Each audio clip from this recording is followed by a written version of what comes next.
April 5th, 1893. Evening, Salt Lake City, Utah. A man named James Talmage steps through a door he has never opened before. He is 31 years old, a scientist, a professor of geology at the University of Utah. He has lived in this city for years. He has walked past this building hundreds of times. He has watched its walls rise, stone by stone, since he was a child. And tonight, for the first and last time in his life, he is allowed inside. He stops just past the threshold. Later, he will write that he could not immediately move, that the entrance hall stopped him where he stood, that he simply looked for a long moment before he could take another step. He is one of 600 people invited to walk through a building that has taken 40 years to finish. Government officials, business leaders, clergy from other faiths.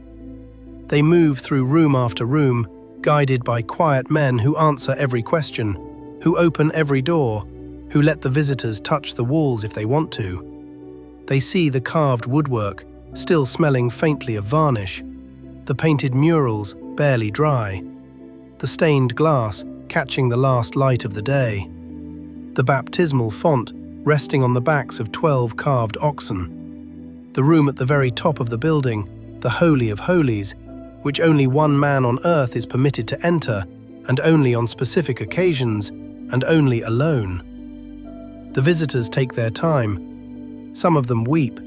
Some of them simply stand and look.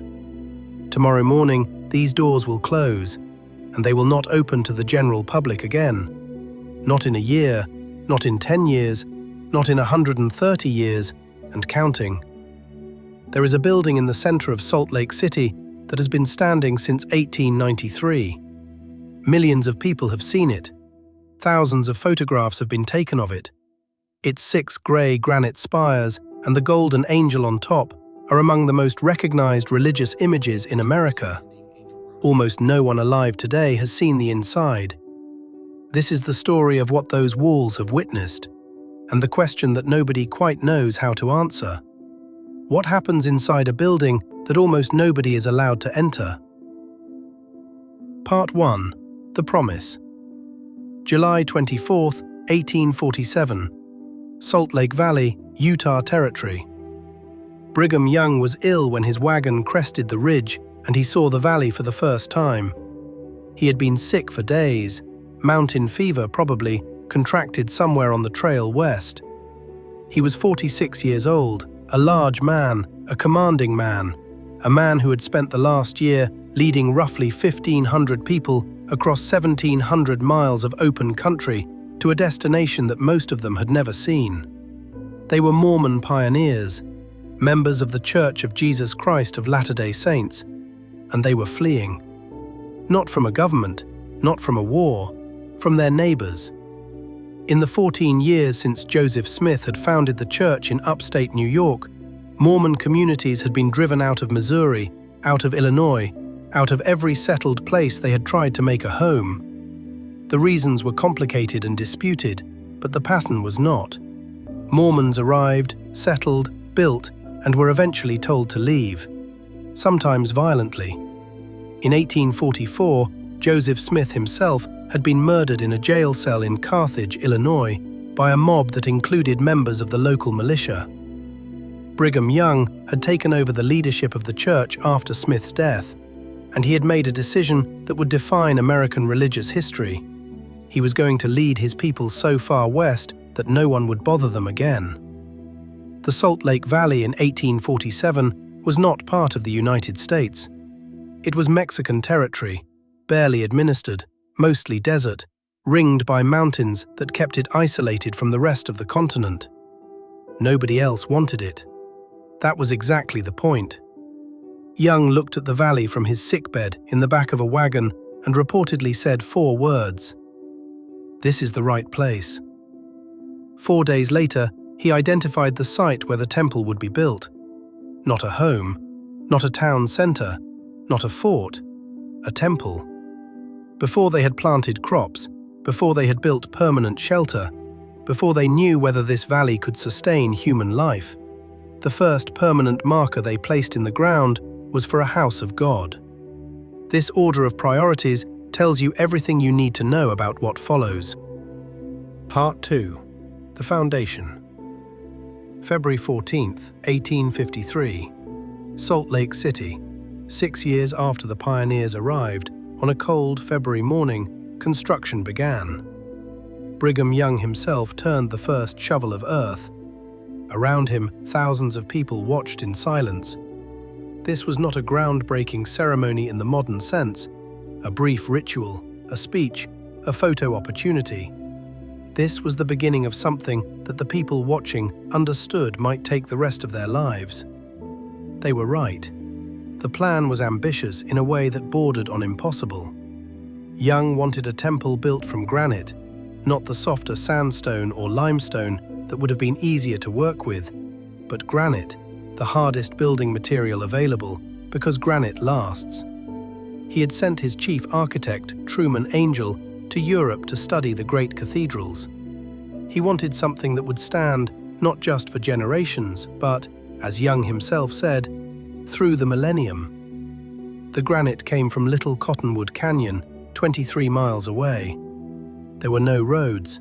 There were no mechanical vehicles. The stones, some of them weighing as much as 2 tons, were loaded onto wagons and pulled by oxen across miles of valley floor. The walls rose one course at a time, slowly, painfully slowly. In the first 14 years of construction, the walls barely cleared the ground. This was not for lack of effort. The Mormon settlers of the Salt Lake Valley were building a civilization from scratch at the same time they were building a temple. Crops needed to be planted, houses needed to be built, children needed to be fed. The resources available for temple construction, labor, materials, money, were constantly in competition with the basic demands of survival. And then, in 1857, something happened that nearly ended everything. Part 3. The Buried City. Word reached Salt Lake City in the summer of 1857 that the United States Army was marching toward Utah Territory. 2,500 soldiers, federal orders. The government in Washington had decided that Utah needed to be brought under firmer control, that the Mormon practice of plural marriage, openly observed and openly defended, was incompatible with American law. A new territorial governor was being installed by force if necessary. Brigham Young read the dispatches and made a series of decisions in rapid succession. He declared martial law. He activated the Nauvoo Legion, the Mormon militia, and sent them east to harass the Army's supply lines, burning wagon trains of food and equipment to slow the advance. He sent riders to every Mormon settlement in the territory with a single message: prepare to leave. And he ordered the temple foundation buried. Workers spent weeks covering everything they had built with rocks and earth, carefully disguising the construction site as open ground. To anyone riding past, it would look like an empty field.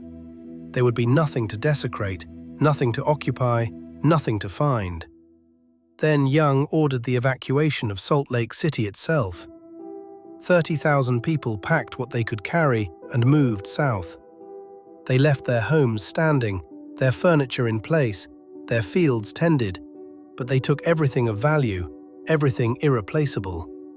Young issued explicit orders. If the army attempts to occupy the city, burn it. Every house, every building, every structure. Leave nothing that could shelter an occupying force. The fires were prepared, but never lit. The army arrived in the summer of 1858 to find a city that looked, at first glance, inhabited. Streets were laid out. Buildings stood in rows. Gardens showed signs of recent tending. But no one was home. The soldiers rode through empty streets, past empty houses, past an empty construction site on a hill that looked like nothing more than disturbed ground. They made camp in the valley. They waited for resistance that never came. There was no one to resist them. After months of negotiation, a compromise was reached. The army would pass through Salt Lake City without incident. Mormon settlers could return to their homes. The new governor would be installed, but no military occupation would follow. The settlers returned. They unpacked what they had taken. They reopened their homes. And workers went to the construction site and began to dig. What they found stopped them.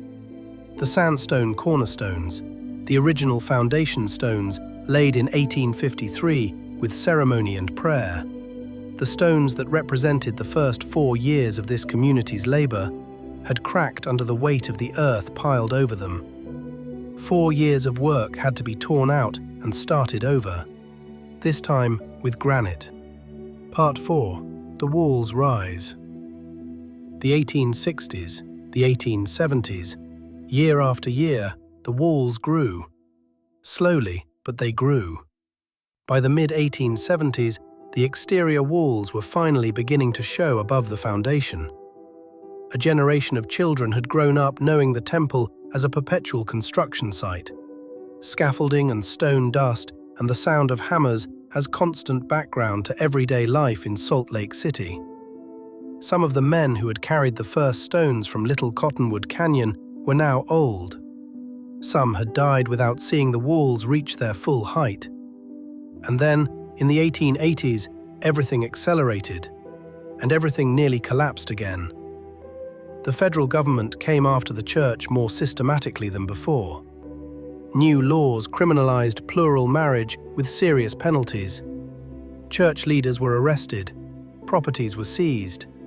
A law passed through Congress threatened to confiscate the temple itself, to take the building this community had been constructing for 30 years and transfer its ownership to the federal government.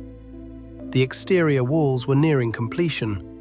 The interior was not yet built, and the legal future of the entire structure was uncertain. In 1890, Church President Wilford Woodruff issued what became known as the Manifesto. In it, he announced that the church would cooperate with federal authorities regarding plural marriage. It was a statement that fractured the community, that forced the church to abandon a practice it had defended for decades as a matter of divine commandment. The reasons behind it, the debates within church leadership, the private anguish of families affected, these are complicated and contested and too large for this story. What matters here is what happened next.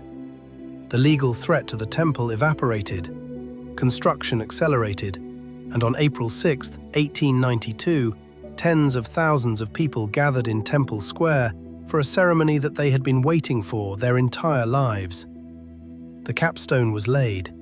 The final granite stone, holding the statue of the angel Moroni, was placed atop the east center spire by an electric motor. New technology, used for the first time in this place. The crowd raised their voices in a shout that could be heard across the valley. White handkerchiefs waved in the April air. The exterior was finished. The interior, every room, every piece of woodwork, every painting, every window, would have to be completed in exactly 1 year. Because the dedication date had been set, April 6, 1893. 40 years to the day from the laying of the cornerstones. 1 year to build an interior that should have taken 5. Part 5. The single year. The last 12 months of the Salt Lake Temple's construction were unlike anything that preceded them. For 40 years, progress had been measured in inches, in single stones carried by oxen across the valley floor, in winters that halted work and springs that resumed it. The pace was geological, patient, inevitable, almost imperceptible from day to day. Now everything changed. Carpenters, painters, glass blowers, seamstresses, upholsterers, plasterers, craftsmen of every kind worked in shifts, almost around the clock, to finish an interior that had been planned and replanned and redesigned through 4 decades of changing leadership and evolving vision. Among them was a carpenter named Joseph Henry Dean. Dean had given years of his life to the temple, not as a foreman, not as a lead craftsman, but as a worker among workers, one of dozens who showed up every morning and did what was asked of them and went home in the evening to families who had built their lives around the idea that this building would one day be finished. As the dedication approached and workers were slowly released as their specific tasks were completed, Dean wrote in his journal almost every day, not about the work itself, but about fear. The fear of being let go before the end, of being thanked and sent home while the building he had devoted himself to was still unfinished. He donated more than a month's salary to the temple fund, not because he was asked to, but because he needed to feel that his connection to the building was more than just labor for wages. He was never let go. He stayed until the very end, working on the stained glass in the ceiling of the most sacred room in the building. When the temple was complete, he was offered the position of temple custodian, the man who would spend his remaining days not building the temple, but caring for it, cleaning its floors, tending its rooms, existing inside a building that the rest of the world would never enter. He accepted immediately. He wrote in his journal that it was the answer to the secret wish of his heart. Joseph Henry Dean's name appears in almost no published history of the Salt Lake Temple. He was not a church president. He was not an architect. He was a carpenter who loved a building and was allowed to stay near it for the rest of his life. The interior that emerged from that final year was extraordinary. Room after room, each one designed to move the visitor from the ordinary to the sacred, from the common to the divine. The physical journey through the rooms mirrored a spiritual journey, a progression from the world outside to something beyond it. The murals were perhaps the most remarkable element. Painted directly on the walls of specific ceremonial rooms, they depicted the creation, oceans, forests, the terrestrial world rendered in careful detail by artists working against a deadline that did not accommodate imperfection. The interior was completed the day before the dedication. That evening, James Talmage walked through the door for the first and last time. 600 others followed. They moved through the rooms in near silence. Some of them wept. The next morning, April 6, 1893, the doors opened for the first dedicatory session. And then they closed. Part 6. The Closed Door. Here is the thing that most people don't fully understand about the Salt Lake Temple. It is not closed because it is being renovated, although it has been under renovation since 2019. It is not closed because of security concerns or crowd management issues. It is closed because it has always been closed, because closure is the point. Members of the church who wish to enter must obtain what is called a temple recommend, a document issued by their local congregation leaders certifying that they are living in accordance with church teachings. Non-members cannot enter. Neither can members who have not obtained a recommend. The space is, by design and by theology, restricted. It stands in the center of a major American city, visible to millions, accessible to almost none, which has been generating the same question for 130 years. What happens inside? Part 7. What the walls know. The ceremonies performed inside LDS temples are not secret, technically. The church has published general descriptions of them. They can be researched by anyone curious enough to look. But members who have participated in temple ceremonies are asked to treat them as sacred, not to be discussed casually, not to be performed outside the temple. The distinction the church makes is between sacred and secret. The ceremonies are not hidden. They are simply not for general display. What happens inside the Salt Lake Temple, by all accounts, is this. People come to make promises, covenants in the theological language of the church, promises about how they will live, what they will prioritize, who they will be. The endowment ceremony, the central ritual of the temple, guides participants through a theological narrative of existence: creation, fall, redemption, return. People come to be married. The sealing ceremony joins couples not just for their mortal lives but, according to LDS theology, for eternity. The belief that family relationships can outlast death is one of the central convictions of the faith, and the sealing rooms of the Salt Lake Temple are where that belief is made, as far as the participants are concerned, permanently real.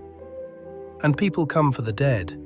Baptism for the dead, the practice of performing proxy ordinances on behalf of people who have already died, is one of the most discussed and least understood practices of the faith.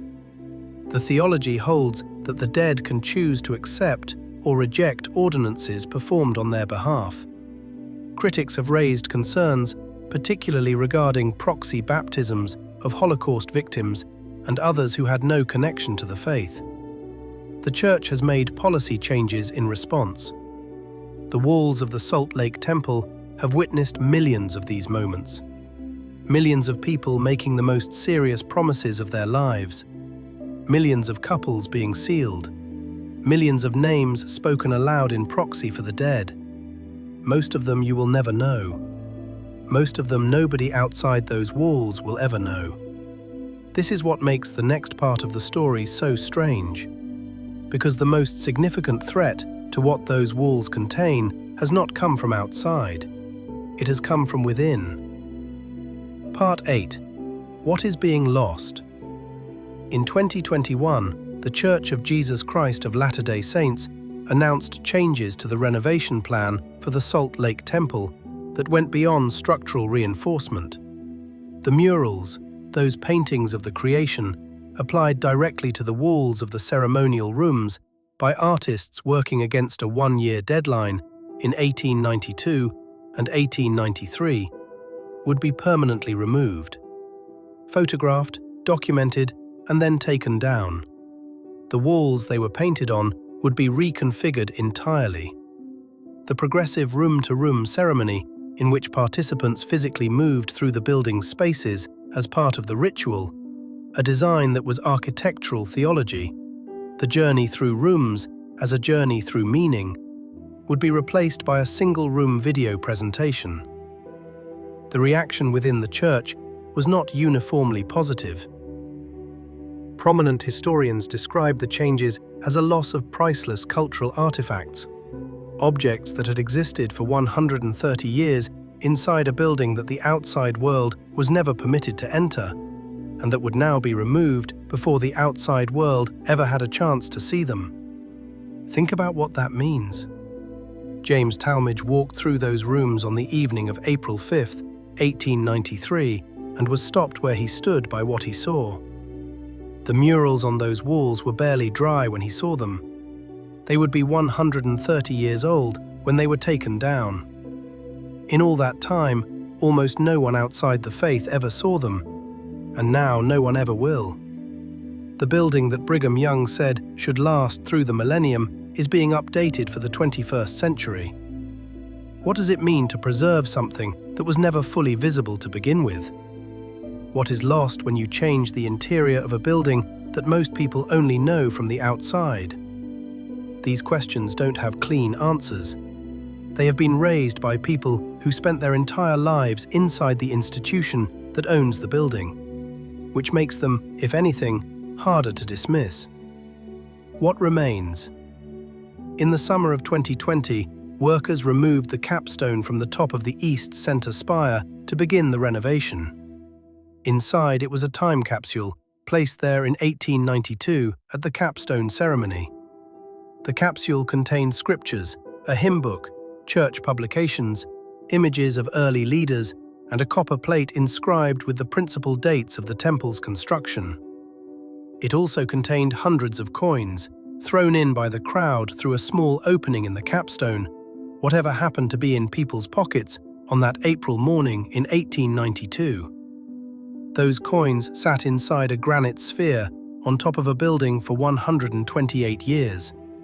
A coin that someone reached into their pocket for on a cold April morning in 1892. A person who had watched the walls of this building rise for decades, or whose parents had watched, or whose grandparents had carried the first stones from the canyon. A person who threw a coin into a hole in a granite ball balanced 6 spires above the valley, and walked home and never saw it again. That coin sat there while Utah became a state, while the entire 20th century happened, while the city around the temple grew from a frontier settlement into a modern metropolis, while millions of people passed by and wondered and were never permitted inside. And then, in 2020, it was taken out and catalogued. The Salt Lake Temple is scheduled to reopen in 2027 after 8 years of renovation. There will be an open house as there was in 1893. Members and non-members alike will be invited to walk through the building before it is dedicated. And then the doors will close again, as they have always closed, for the same reasons they have always closed. The new interior will have more capacity, more ceiling rooms. The technology will be modern. The structure will withstand a major earthquake. The murals will be gone. Somewhere in this building's history, there is a carpenter named Joseph Henry Dean, who spent the last years of his life as temple custodian. He cleaned the floors that almost no one outside the faith ever walked on. He tended the rooms that almost no one outside the faith ever entered. He cared for the murals that are now being taken down. He had no famous name. He left behind a journal that almost nobody has read. He was a man who loved a building and was allowed to stay near it until he died, and who described that as the answer to the secret wish of his heart. The walls he helped build have been standing for 130 years. They witnessed 40 years of construction and the moment in 1857 when workers buried the foundation in the ground rather than let an army near it. They witnessed the closed-door ceremonies of millions of people making the most serious promises of their lives.